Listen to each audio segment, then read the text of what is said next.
17 April ঐতিহাসিক মুজিবনগর দিবস বাংলাদেশের স্বাধীনতা সংগ্রাম এবং মুক্তিযুদ্ধের ইতিহাসের অন্যান্য দিন। ধামরাই থেকে নূর হোসেনের পাঠানো প্রতিবেদনে দেখুন বিস্তারিত। ৭১-এর এই দিনে স্বাধীন বাংলাদেশ সরকারের শপথ গ্রহণের মধ্য দিয়ে মুক্তিযুদ্ধ ও সরকার পরিচালনা প্রাতিষ্ঠানিক রূপ পায়।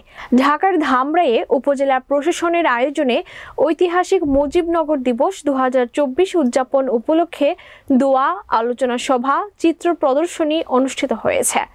উপজেলা প্রশাসনের আয়োজনে দিবসটি উপলক্ষে বুধবার সকাল ১১টায় ধামরাই উপজেলা মিলনায়তনে আলোচনা সভা, দোয়া অনুষ্ঠানের আয়োজন করা হয়।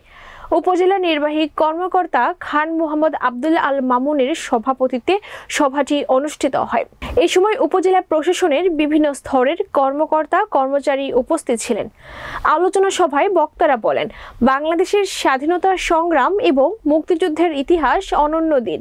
৭১-এর এই দিনে স্বাধীন বাংলাদেশ সরকারের শপথ গ্রহণের মধ্য দিয়ে মুক্তিযুদ্ধ ও সরকার পরিচালনা প্রাতিষ্ঠানিক রূপ পায়। এ সময় অন্যান্যদের মধ্যে উপস্থিত ছিলেন ধামরাই উপজেলা পরিষদের ভাইস চেয়ারম্যান সিরাজ উদ্দিন, ধামরাইপুর থানার পুলিশ পরিদর্শক সিরাজুল ইসলাম শেখ, বীর মুক্তিযোদ্ধা আবুল হোসেন, ধামরাই রিপোর্টার্স ক্লাবের সভাপতি সাংবাদিক আদনান হোসেন সহ ধামরাই উপজেলা পরিষদের বিভিন্ন স্তরের কর্মকর্তা।